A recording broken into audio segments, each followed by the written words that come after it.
सबसे पहले मैं अपनी मातृशक्ति को नमन करता हूँ, जो बारिश में, खराब मौसम में, गर्मी में, मच्छरों में अपने भाई, अपने बेटे को आशीर्वाद देने के लिए पहुंची है। ऐसी मातृशक्ति को मैं नमन नमस्कार करता हूँ।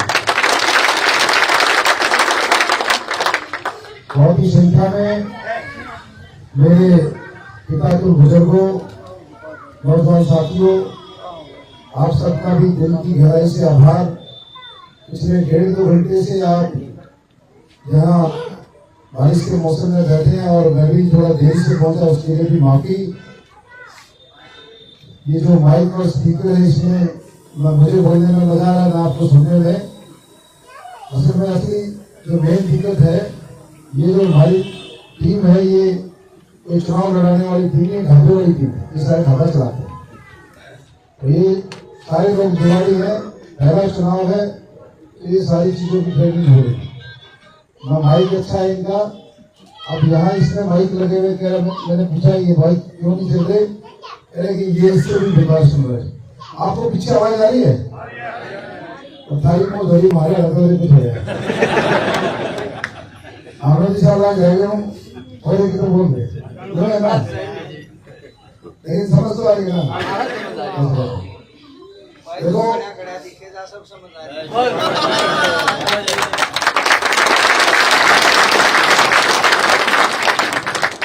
इसने बड़े भाई ने वीरेंद्र ने एक ही बात ऐसी बोल दी, भाषण देने की जरूरत ही नहीं थी। पीछे वाला गंद सुनाई थी, माइक में बता देता हूँ। इसने कहा कि भाई तू खड़ा खड़ा दिखेगा, बाकी सारा काम आप हो जाएगा। इससे बड़ी बात क्या हो सकती है? और ये बात खाली हमारे बड़े भाई ने नहीं बोली।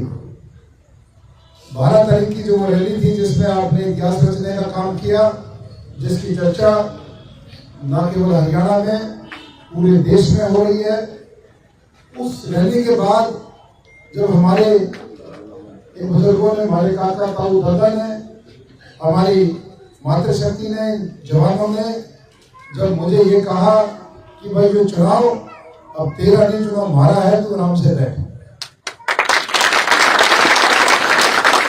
तो उस ऐतिहासिक कार्यक्रम में 36 बिरादरी के लोग पहुंचे और सबने, किसी ने मेरे सिर पे हाथ रखा, किसी ने मेरे कंधे पे हाथ रखा। उस दिन के बाद जहां भी जिस गांव में जाता हूं, हर गांव से यही आवाज है, चाहे वो जमुना की बेल्ट हो, शहर हो, या हमारा अपना क्षेत्र इस तरफ का हो, हर जगह से एक ही बात है कि भाई आपने अपना स्वास्थ्य का ध्यान रखना है, घबराना नहीं है। अब ये चुनाव तेरा नहीं, चुनाव हमारा हो गया। और इस चुनाव का सबने अपना चुनाव बना लिया, इसका भी एक बड़ा कारण है। जो आपके भाई, आपके बेटे के सामने जो 2 बड़ी शक्तियां चुनाव लड़ रही है, किस दम पे लड़ रही है, वो तो आप सबके सामने है कि भाई वो लोग पिछले 35 साल से, 40 साल से, बंसीलाल के समय से लेकर अब तक केवल किस दम पे चलते आ रहे हैं। चुनाव के लास्ट के आखिरी में 1-2 महीनों में ये पता लगाकर भाई कौन सी पार्टी की लहर चल रही है, उन 2 महीनों में खेल खेलते हैं और उस खेल को, उस मांग को अगले 5 साल में कैसे 100 गुना करना है, बस यही एक उनका जरिया है। और इसीलिए वो राजनीति में आए। कितनी जमीनें, कितने बड़े बड़े उनके कारोबार, वो इस चीज को दर्शाती हैं। इनका सियासत में, राजनीति में आने का महज एक ही मकसद है, अपने पैसे को 100 गुना कैसे करना। बस आपने ये बुजुर्ग बैठे, और मैं तो कई बार कहता हूँ कि हमारे बूढ़े बेटे का काका उधर था, मगर 40 साल में, 35-40 साल हो गए दोनों परिवारों में, जो केवल मौका से जाए, दोनों थोड़ी सी मारे।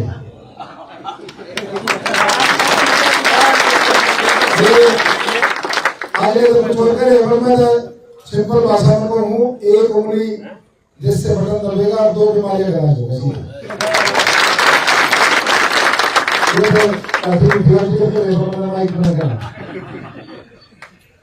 तो क्योंकि क्योंकि यहाँ जो खेल हुआ है पिछले दिनों, और मैं तो समझता हूँ मैंने 2018 से पहले कांग्रेस पार्टी में था, राष्ट्रीय पद पे था। वहां भी बड़ी पहचान मेरे पसीनों से आई थी कि भाई एक नौजवान जो इतनी मेहनत करता है, एक बूथ सदर से छोटा सा पद लेके जिला में, जिले के 3 बार जिला अध्यक्ष रहे, राष्ट्रीय टीम में गए और वहां एक ऐसा मुकाम बनाया कि अपनी ऐसी पहचान बनाई कि देवेंद्र कादल का मतलब ये था कि संघर्ष और मेहनत। उस टाइम में जहाँ भी जिस स्टेटों में मैं इंचार्ज रहा, मेरी पहचान जो है वहाँ एक बहुत ही संघर्षशील मेहनती आदमी की पहचान है। लेकिन ये जो चुनाव का खेल है, अब मैं 2007 से या 2024 आ गया, 17 साल मेरे को राजनीति में हो गई। अब जो नेता हमारे यहाँ एक इतनी लगा के बैठे हैं जो हिल नहीं रहे, इनके भरोसे हम कब तक बैठे? वो पार्टी जिसने छोड़ी थी, मैंने पूछा था, मैं कहा भाई या तो इसको ऊपर चुनाव लड़ा दो एमपी का, या मुझे लड़ा दो। लेकिन ये टिकटों का ऐसा खेल है, ऐसे नेता जो अपनी पार्टी के लिए गद्दारी करते हैं। आपने 5 साल पहले खुद देख लिया, कांग्रेस पार्टी के सबसे बड़ा नेता हरियाणा के, वो यहाँ से एमपी का इलेक्शन लड़ने आए थे। और जो नेता आज कांग्रेस पार्टी का प्रत्याशी बना घूम रहा है, जो चिल्ला चिल्ला के कहता है कि मेरा नेता ये, मेरा नेता वो। अरे भाई, आपका नेता कैसे हो गया? अब कौन से मुख्यमंत्री की बात करो? आपने तो 5 साल पहले उसको सरेआम हरवाया था, ना हरवाया तो बता दो। यही वो नेता है जो कांग्रेस पार्टी की टिकट जिसके पास है, जो हमारे प्रदेश के जो सबसे बड़े नेता है कांग्रेस पार्टी के, 2 बार मुख्यमंत्री रहे, उसको इसी ने हरवाया था जो टिकट लेकर। तो ये समझने की बात, ये कौन सा खेल है, कौन सी पार्टी है? दूसरी पार्टी लगा लो। जिस नौजवान ने इन पार्टी की मदद करी, अपना खून पसीना सब कुछ दे दिया, पिछले बार सीट निकलवा दी, कौन यहाँ बीजेपी जिताने वाला था? इस सीट को हमने अपनी कुर्बानी देकर पिछली बार जब जितवा।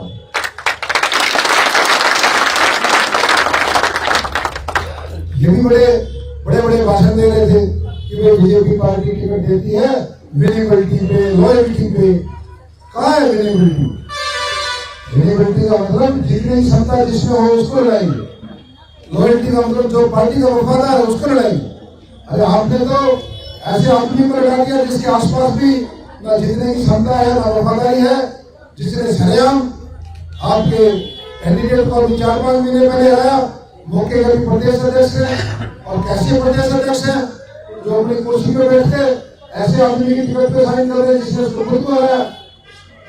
तो ये टिकटों का खेल जो है, चाहे बीजेपी है चाहे कांग्रेस है, जो आदमी जिस पार्टी के साथ गद्दारी करे वो इनाम में टिकट लेके जाए। हुआ कि नहीं हुआ? ये दोनों पार्टी में हुआ।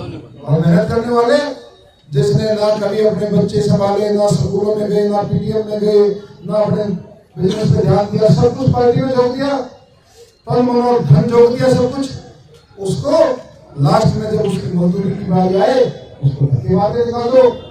इसलिए इस गन्नौर की जनता ने और मैंने आप सबके आशीर्वाद से मैंने अपनी टिकट का नाम रख दिया है गन्नौर की छत्तीसगढ़ की टिकट।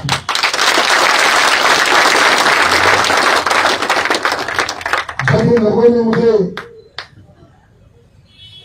खत्म करने की सोची कि अब की बार भी पिछली बार की तरह ये कह दे कि ठीक है जी मैं पार्टी की मदद करूंगा, क्योंकि अब की बार ये करने का मतलब ये था कि मेरी राजनीतिक हत्या हो जाती और मैं कभी भी इसमें आगे नहीं बढ़ता।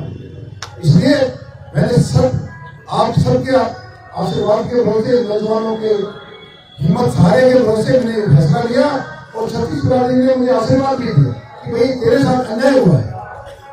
मैं मोबाइल पे बहुत सारे कमेंट आते हैं, जितने ये टिकट का फैसला हुआ तो बहुत लोगों ने लिखा कि मैं गन्नौर में एक तरीके से गाय काट दी। एक ही टिकट सोनीपत जिले में, चंडीगढ़ में बैठ के चर्चा करते थे कि भाई सोनीपत जिले की एक सीट आ सकती है, सबसे कम सीट को गन्नौर की। आपने वही टिकट काट दी, ऐसे आदमी को दे दी जिसने 15 दिन 20 दिन से पहले रुके मार के भाई टिकट लेके दिखाओगे, यूं लेके दिखाओगे। कैसा खेल है? कौन चला रही है चीजें। इसलिए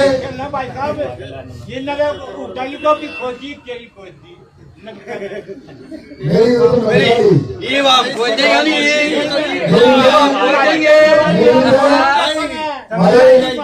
मेरी तो वाले पापा था वो वाले पापा बचा दी मेरी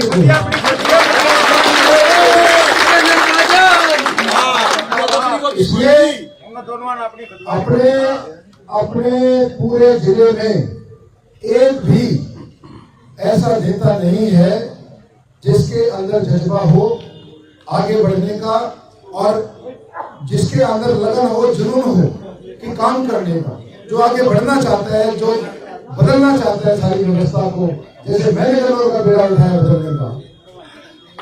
ऐसे नेता नहीं, उन लोगों को मार किया जाता है, उन नौजवानों की हत्या कर दी जाती है जो काम करना चाहते हैं। ये आपकी आंखों के सामने हुआ, लेकिन अब जो ड्रामे आपके सामने आ गए। 8.5 साल हो गए मुझे सक्रिय चंदौड़ में। अब ये जवान माइक में सब कुछ गिरवा रहा था, मैंने रोक दिया, मतलब भाई बारिश का मौसम है, अगला भी प्रोग्राम है, बहुत सारी चीजें आपके सामने की। ये लोग, ये वही परिवार है टिकटॉक के नाम पे इनके पास 100 करोड़ है, लेकिन गरीब आदमी के पास 100 लाख रुपए नहीं, गरीब आदमी के पास ये करोड़ों रुपए के 100 गुना कैसे करते हैं, ये गद्दी पे बैठ के करते हैं। बताओ, मेरे को लगता नहीं सोनीपत जिले का कोई ऐसा जगह छोटी सारा टुकड़ा करके, यदि लिस्ट दिखाऊंगा तो मतलब अवैध कॉलोनी, लाइसेंस की कॉलोनी को 150 कॉलोनी है जो इन्होंने अवैध कॉलोनी काट के अरबों रुपए गेम खेला है। इसलिए अब अपना बेटा, अपने भाई को मजबूत करो, एक ऐसा हो जो इस जनौर को भी संभाले, जिले को भी संभाले।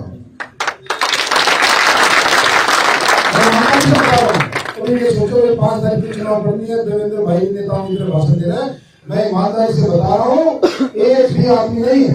आप सोचने की बात है, ये जो लोग बार बार कह रहे हैं बेगा में जाके कांग्रेस पार्टी का कैंडिडेट कुर्सी में बैठ के भाषण दे रहे हैं कि मेरा ऐसे हाथ जोड़, मेरा आखिरी चुनाव है, मुझे आखिरी बार मौका दे दो। अरे भाई 4 बार 5 बार पिताजी ने लिए, चौथा चुनाव तू लड़ रहा गया, 10 दिन पहले 6 लाख करना उठा रहा था, टिकट दो, कौन सा चाहिए हो? इनको लगता है कि नेता का बेटा ही मंत्री एमएलए बन सकता है। माफी सकती है, हमारी काकी बैठी है, बहन बैठी है, मैं तो कहना चाहता हूँ आपको भी 5 तारीख को इस बात का फैसला करना है, क्या मंत्री, एमएलए, एमपी, क्या नेताओं के घर में ही वो लोग हैं जिनसे जन्म लेते हैं, या कोई छोटे किसान परिवार भी हैं जिनसे जन्म ले सकते हैं? फैसला आपको करना। और एक बात लास्ट में, ये मोबाइल फोन दुनिया भर का, इसके अंदर क्या क्या चीजें चल रही है। 8.5 साल एक सुई की नोक के बराबर निशान नहीं आपके भाई बेटे। अब कोई एमएलए, पुराने एमपी, बड़े बड़े नेता मुझे धमकी दे रहे, मेरे परिवार को धमकी दे रहे, स्वयं कह रहे कि इसकी ईडी से जांच कराएंगे, इसके होटलों की ईडी भेजेंगे, 5 साल में इतने होटल कहां से आ गए? अरे भाई 2005 में पहला मन्नत ढाबा बना, 2005 कितने साल में? मेरे खून पसीने की कमाई लगी है मन्नत, खून पसीने। जब आपकी बीजेपी पार्टी में आया था तो मेरे 8 होटल को मोटर की हवेली उससे पहले खरीदी हुई, उससे पहले। क्या बकवास कर रहे हो? अपने गिरबान में झांको, आपकी गाड़ी में 5-5 लोग जो बैठे रहते थे, किसी को बार का ठेका दे दिया, किसी को गड़ियों का ठेका दे दिया, किसी को सफाई का ठेका दे दिया, किसी को दूसरे नालों का ठेका दे दिया, किसी को सड़क का ठेका दे दिया। वो कमीशन कहाँ जा रहे हैं? पता करो। 22 सब्जी मंडी में ऐसे दुकानदार है फुटपाथ पे बैठ के जो हर महीने 5,000 रुपए हफ्ता दे, महीना देते। किसके पास जाते? किस बात का ढिंढोरा पीटे ईमानदारी का? कह रहे हो कि मैं मजबूर एमएलए, मुख्यमंत्री मेरी सुनते नहीं थे, दूसरी सरकार पैदल चल रही थी, अरे ये बात तो जब आपको याद आ रही, जब आपके आगे एक्स एमएलए ने किया, एमएलए रहते तो कभी किसी को नहीं बताया कि मैं मजबूत, उस टाइम तो कहते थे मुझे बैक एमएलए का अवार्ड मिला है। ये सारी चीजें समझनी है आपको, और ये कौन सा चक्कर है। मैं तो इतना कहता हूं, अगले 15 दिन, आज 18-19 तारीख है, अगले 15 दिन इन मोबाइलों पे इतनी गंदगी देखोगे, इतनी नीचे स्तर की राजनीति देखोगे, क्योंकि ये लोग एक गरीब किसान के बेटे को रोकना चाहते हैं, जो आगे बढ़ना चाहता है, जिसमें हिम्मत है, हौसला है, काम करने की भूख है, उसको रोकना चाहते हैं। दुनिया भर के, कोई मेरे व्यापार पे उंगली उठा रहा है, कोई मेरे कपड़ों पे उठा रहा है, कोई मेरे, मैं बता भी नहीं सकता किस चीज पे उंगली उठा रहा है, कोई मेरी गाड़ियों पे उंगली उठा रहा है। मैंने कहा है मीडिया को, मगर लाइए नहीं की, स्वागत है ईडी का। मेरे सब कुछ मेरा ऑन पेपर मेरा बिजनेस है, मैं कितने टर्नओवर भरता हूँ, कितने सरकार को टैक्स भरता हूँ, मेरा सब कुछ कागज पे आइए। हमने एक एक पैसा अपनी ईमानदारी से, मेहनत से, रात को 2-2, 3-3 बजे तक जगते हैं। आज से नहीं, पिछले 20 साल से सिलसिला सिर्फ देवेंद्र कालियान 3-4 घंटे सोता है। बस मेहनत लगती है आगे बढ़ने के लिए, तुम्हारी तरह ये बकवासबाजी करने की नहीं होती, कहते ये कर दिया हो गया। ये सारी चीजें हैं, आपको सचेत रहना है। ये लोग चाहते हैं इस चुनाव को जातिवाद पे चला जाए।